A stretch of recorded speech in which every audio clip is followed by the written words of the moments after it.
नमस्कार विद्यार्थी मित्रांनो, आपणा सर्वांचं मॅथ सारथी या यूट्यूब चॅनलवरती हार्दिक स्वागत। आज आपण आता 8वी मॅथ्स मधील चॅप्टर नंबर 7 व्हेरिएशन म्हणजे चलन या चॅप्टर मधील लास्ट कन्सेप्ट ती म्हणजे टाइम, वर्क अँड स्पीड यावर आधारित असलेला प्रॅक्टिस सेट 7.3 ला आज आपण सुरुवात करत आहोत। विद्यार्थी मित्रांनो, मॅथ सारथी या चॅनलला अजूनही आपण सबस्क्राइब केलं नसेल तर नक्की सबस्क्राइब करा। चला तर मग सुरुवात करूयात। व्हेरिएशन या चॅप्टर मधील सर्वात शेवटचा मुद्दा टाइम, वर्क अँड स्पीड यावर आधारित असलेला प्रॅक्टिस सेट 7.3। विद्यार्थी मित्रांनो, यापूर्वीच्या 2 व्हिडिओमध्ये आपण टाइप्स ऑफ व्हेरिएशन अभ्यासलेले आहेत। त्यामध्ये आपण 2 प्रकार अभ्यासलेले आहेत व्हेरिएशनचे। First type is direct variation and second one is inverse variation, ज्याला आपण मराठीमध्ये समचलन आणि व्यस्त चलन असं म्हणतो। या दोनही चलनांवर आधारित प्रॅक्टिस सेट 7.3 मधील एक्झाम्पल्स जे आहेत ते टाइम, वर्क अँड स्पीड यावर आधारित असणार आहेत। या उदाहरण संग्रहाला आपण सुरुवात करत आहोत। यामध्ये फर्स्ट क्वेश्चन आहे, which of the following statements are of inverse variation, म्हणजे खालीलपैकी कोणती विधानं ही व्यस्त चलनाची आहेत ते आपल्याला ओळखायचं आहे। यामधील फर्स्ट स्टेटमेंट असणार आहे, number of workers on a job and time taken by them to complete the job. आता विद्यार्थी मित्रांनो, यामध्ये 2 क्वांटिटीज आहेत। First one is number of workers and second one time taken by them to complete the job, म्हणजे कामगारांची संख्या आणि ते काम पूर्ण करण्यासाठी त्यांना लागणारी जी वेळ आहे, या 2 राशींचा आपल्याला या ठिकाणी विचार करावा लागेल।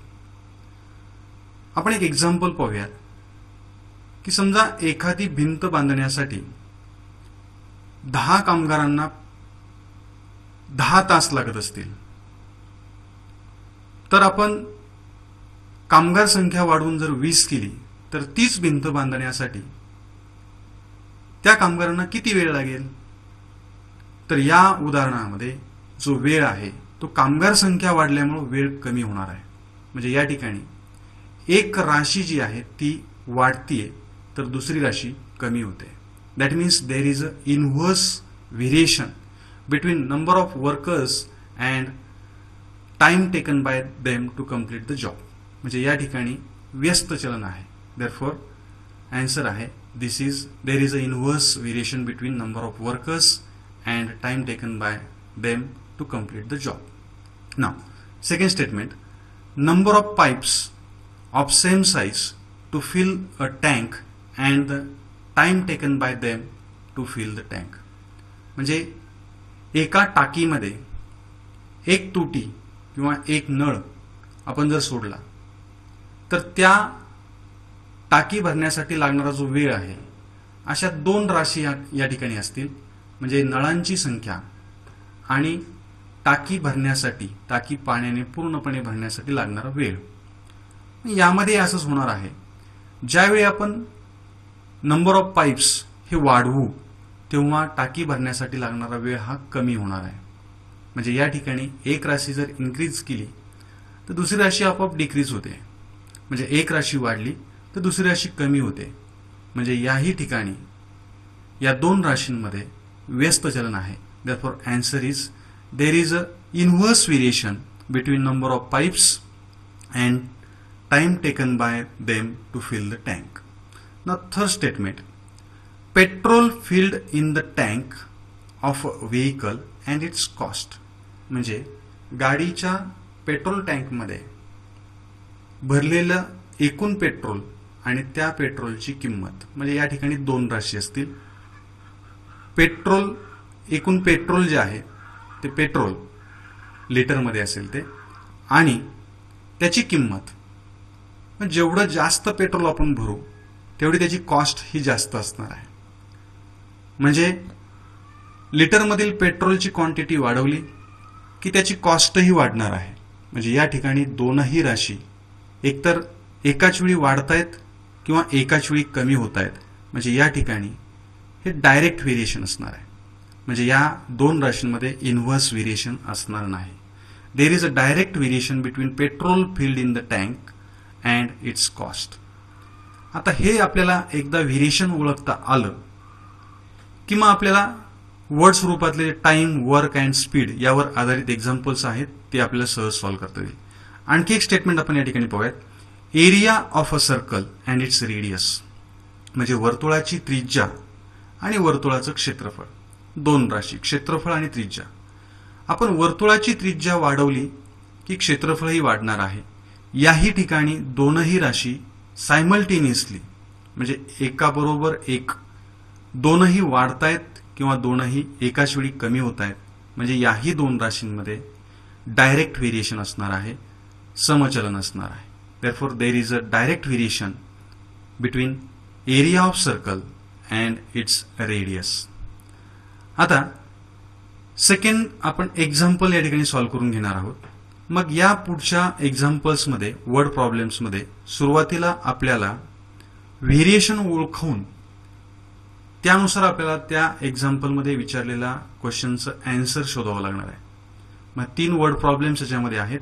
त्यापैकी फर्स्ट प्रॉब्लेम असणार आहे, if 15 workers can build a wall in 48 hours, how many workers will be required to do same work in 30 hours. म्हणजे जर एक भिंत बांधण्यासाठी 15 कामगारांना जर 48 तास लागत असतील तर तेच काम 30 तासांमध्ये पूर्ण करण्यासाठी किती कामगार लागतील, असा आपल्याला प्रश्न विचारलेला आहे. आता विद्यार्थी मित्रांनो, या ठिकाणी आपल्याला दोन राशी ज्या आहेत, number of workers and time taken by them to build a wall, या दोन राशी ज्या आहेत यांच्यामध्ये कुठल्या प्रकारचं व्हेरिएशन आहे ते ओळखावं लागेल. therefore let us assume that number of workers be x and time taken by them to build a wall be y. म्हणजे या ठिकाणी आपण कामगारांची संख्या x मानूयात आणि त्यांनी एक भिंत बांधण्यासाठी घेतलेला जो कालावधी आहे तो कालावधी y तास असं मानूयात.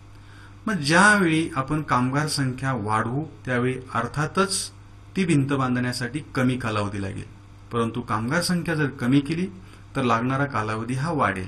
म्हणजे देर is a inverse variation between x and y. therefore we can write there is a inverse variation between x and y. now this can be written as symbolically as x symbol of variation and 1 upon y. that means this can be read as x inversely varies with y. म्हणजे x आणि y यांच्यामध्ये व्यस्त चलन आहे. आणि विद्यार्थी मित्रांनो, मग या स्वरूपातले एक्झाम्पल्स आपण प्रॅक्टिस सेट 7.2 मध्ये सोडवलेले आहेत. व्हेरिएशन सिम्बॉल काढून टाकून आपण इज इक्वल टू साइन घालतो, त्यावेळी ह्या सेकंड टर्मला आपण k ने मल्टिप्लाय करतो. therefore we get x is equal to k upon y. आता हे पाठीमागच्या व्हिडिओमध्ये, पाठीमागच्या प्रॅक्टिस सेटमध्ये आपण अभ्यासलेलं आहे. आता according to first statement given in the example, we know number of workers is 15 and time taken by them to build a wall is 48. therefore x is equal to 15 and y is equal to 48. it is given in the first statement. now put these values in above equation. we get 15 is equal to k upon 48. replace x by 15 and y by 48. now for the finding value of k, transfer 48 to the left hand side. we get k is equal to 15 into 48. this is the value of k and k is a constant of variation. या ठिकाणी गुणाकार करण्याची आवश्यकता नाही. आता second statement जे आहे त्या सेकंड स्टेटमेंटमध्ये क्वेश्चन आहे, how many workers will be required to do same work in 30 hours. जर 30 तासांमध्ये ते काम पूर्ण करायचं असेल तर किती कामगार लागतील असा प्रश्न विचारलेला आहे. मग 30 तासांमध्ये ते काम पूर्ण करायचं आहे म्हणजे y ची व्हॅल्यू आपल्याला दिलेली आहे, y is equal to 30. k ची व्हॅल्यू आपण आता फाइंड आउट केलेली आहे, it is 15 into 48 and we want to find the value of x, that means number of workers. now again take the equation of variation, that means x is equal to k upon y. replace y by 30 and k by 15 into 48. we get x is equal to 15 into 48 divided by 30. simplify this fraction, 15 ones are 50, 52s are 30, and if we divide 48 by 2 we get 24. that means x is equal to 24. that means our answer is 24 workers will be required to do same work in 30 hours. This is our answer. म्हणजे 24 कामगार आपल्याला आवश्यक असतील ती भिंत 30 तासांमध्ये बांधून पूर्ण करण्यासाठी. नेक्स्ट एक्झाम्पल आपण पाहूयात. 120 bag of half litre of a milk can be filled by a machine within 3 minutes. म्हणजे एका मशीनवरती अर्धा लिटर दुधाच्या 120 बॅग्स भरण्यासाठी 3 मिनिटे लागतात. Find out the time to fill such 180 bags. म्हणजे जर एका मशीनवर अर्धा लिटर दुधाच्या 120 बॅग भरण्यासाठी जर 3 मिनिट लागत असतील तर 1800 बॅग भरण्यासाठी किती कालावधी लागेल असा प्रश्न विचारला आहे. आता विद्यार्थी मित्रांनो, या ठिकाणी आपण पहिल्यांदा 2 राशी मानून घेऊयात. Number of bags and time required to fill them with milk. Let us assume that m is the number of bags can be filled within n minutes. म्हणजे बॅगची जी संख्या आहे ती आपण m मानूयात आणि त्या दुधाने पूर्णपणे भरण्यासाठी लागणारा जो कालावधी आहे तो n मिनिटे आहे असं आपण गृहीत धरूयात. आता या 2 राशींमध्ये कुठल्या प्रकारचं चलन असेल ते आपल्याला आधी ओळखावं लागेल. 120 बॅग भरण्यासाठी जर 3 मिनिट लागत असतील तर 1800 बॅग भरण्यासाठी 3 पेक्षा कमी मिनिट लागतील की जास्त मिनिट लागतील?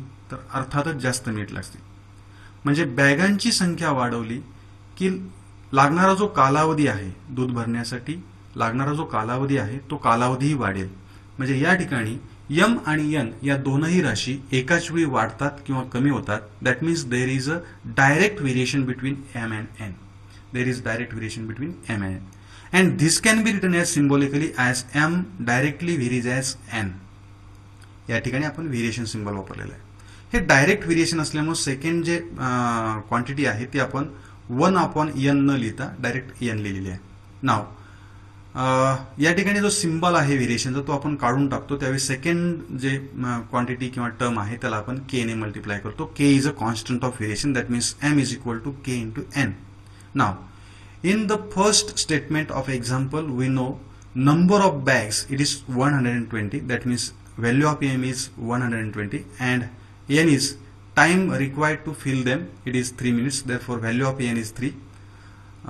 Put these values in above equation. We get 120 is equal to k into 3. Transfer 3 to left hand side. We get k is equal to 120 divided by 3. That means k is equal to 40. It is a constant of variation. Now, in second statement, there is a question.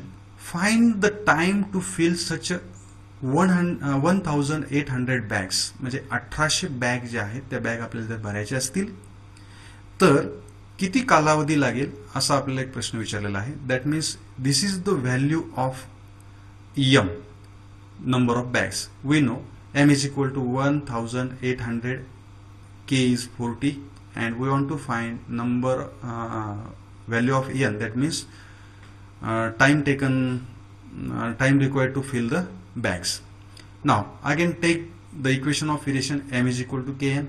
Replace m by 1800 and k by 40. We get 1800 is equal to 40 into n. That means if we want to find the value of n, transfer 40 to the left hand side. We get n is equal to 1800 divided by 40 and the value is 45.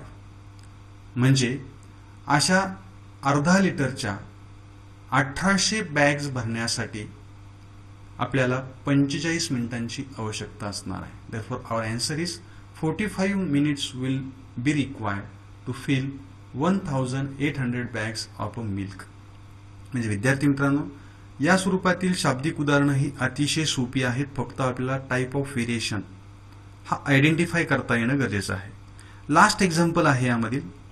A car with speed 60 kilometre per hour takes 8 hours to travel some distance. म्हणजे एक motor 60 kilometre प्रति तास या वेगाने काही अंतर कापण्यासाठी 8 तास घेते. What should be the increase in the speed if the same distance is to be covered in 7.5 hours. जर तेच अंतर त्या गाडीला 7.5 तासांमध्ये 7.5 hours जर 7.5 तासांमध्ये कव्हर करायचं असेल, पार करायचं असेल, तर त्या गाडीचा वेग जो आहे तो वेग किती ठेवावा लागेल असा प्रश्न विचारण्याऐवजी कितीने वाढवावा लागेल असा प्रश्न विचारलेला आहे. मग यामध्ये आपण दोन राशी ज्या आहेत, speed of car and time taken by that car to travel the distance, ह्या दोन क्वांटिटीज आपल्याला काहीतरी व्हेरिएबल स्वरूपामध्ये गृहीत धरावे लागतील. Let speed of car be x kilometre per hour and time taken by that car to travel some distance it is y hours. आता पहा, आपण वेग वाढवला की ठराविक अंतर पार करण्यासाठी लागणारा वेळ हा कमी असणार आहे. वेग कमी केला तर वेळ जास्त लागणार आहे. म्हणजे एक राशी वाढवली की दुसरी राशी कमी होते. मग याचा अर्थ या दोघांच्या मध्ये व्यस्त चलन म्हणजे इनव्हर्स व्हेरिएशन आहे. Therefore, there is an inverse variation between x and y, and this can be written as symbolically x inversely varies as y. Now, x is equal to ky. आपण हे सिम्बॉल काढून टाकलं तर या second टर्मला आपण k ने multiply केलं, k into 1 upon y, that means k upon y. Now, in first statement of the example, we know speed of car and time taken by that car to travel some distance, that means x is equal to 60 km per hour and y is equal to 8 hours. Put these values in above equation, we get 60 is equal to k upon 8. Now k is equal to 60 into 8. Transfer 8 to the left hand side, we get value of k, it is 60 into 8. हा आहे constant of variation, चलनाचा स्थिरांक. आता second statement जे आहे यामध्ये आपल्याला time सांगितलेला आहे, तो आहे 7.5 hours. आता हा जो फ्रॅक्शन आहे हा मिक्स्ड फ्रॅक्शन आहे. यामध्ये इंटिजर पार्ट आहे, फ्रॅक्शनल पार्ट आहे, तो आपल्याला डेसिमल फ्रॅक्शन मध्ये कन्वर्ट करून घ्यावा लागेल. मग या ठिकाणी आपण काय करूयात पहा. नाव y, it is a time taken by that car to travel some distance, it is 7.5. या ठिकाणी चुकून 7 टाईप झालेला आहे, तो आपण 2 करून घेऊयात. 7.5 जो आहे तो हाफ आपल्याला या ठिकाणी कन्वर्ट करून डेसिमल फ्रॅक्शन मध्ये घ्यायचा आहे. तर या ठिकाणी पहा, याचं कन्वर्जन कसं असेल, 7 into 2 plus 1, that means 7 into 2 plus 1 upon 2. 7 into 2 it is 14 plus 1, that means 15 upon 2. 15 divided by 2, that means it is 7.5. हा आपण डेसिमल फ्रॅक्शन मध्ये कन्वर्ट केलेला आहे. It is the value of y and value of k is 60 into 8. Now again consider the equation of variation, x is equal to k upon y. We want to find the value of x, that means speed of the car. X is equal to k upon y. Value of k is 60 into 8 divided by 7.5. Now if we simplify, we get x is equal to 64 km per hour. म्हणजे या ठिकाणी पहा 7.5 into 8 जर आपण केले तर या ठिकाणी आपल्याला 60 मिळतील. म्हणजे 7.1 जार 7.1, 7.58 जार 60 आणि 8 इंटू 8 मग आपल्याला 64 मिळतील. It is a speed, therefore X is equal to 64 kilometre per hour. मग आता आपली जी कार आहे तिचा ओरिजिनल स्पीड हा 60 किलोमीटर पर हावर होता. म्हणजे आपल्याला तेच अंतर 7.5 तासांमध्ये पूर्ण करण्यासाठी कारचा वेग हा 64 किलोमीटर पर हावर ठेवावा लागेल. परंतु आपल्याला प्रश्न थोडासा वेगळा विचारलेला आहे. What should be the increase in the speed, म्हणजे कितीने वाढवावं लागेल. मग जर मूळचं स्पीड हे 60 किलोमीटर प्रति तास असेल आणि नंतरचं स्पीड जर समजा आपण 64 आपल्याला गरजेचं असेल तर इन्क्रीज किती झालं, वाढ किती झालेली आहे, तर 64 minus 60, that means increase in the speed is equal to 64 minus 60, it is 4 km per hour. This is our answer. म्हणजे तेच अंतर त्याच गाडीला 7.5 तासांमध्ये पूर्ण करण्यासाठी गाडीचा वेग हा 64 किलोमीटर प्रति तास म्हणजेच मूळ वेगापेक्षा 4 किलोमीटर प्रति तासाने वेग वाढवावा लागेल, हे आपलं उत्तर असणार आहे. विद्यार्थी मित्रांनो, हा अतिशय छोटा परंतु सोपा असलेला एक प्रॅक्टिस सेट होता. यामधील सर्व एक्झाम्पल्स या व्हिडिओमध्ये सॉल्व्ह करून घेतलेले आहेत. काही अडचण असल्यास कॉमेंट बॉक्समध्ये नक्की कॉमेंट करा, तुमच्या अडचणी सॉल्व्ह केल्या जातील. हा व्हिडिओ आवडला असल्यास याला लाईक करा, मित्रांना शेअर करायला विसरू नका आणि चॅनल सबस्क्राईब नक्की करा. धन्यवाद, काळजी घ्या.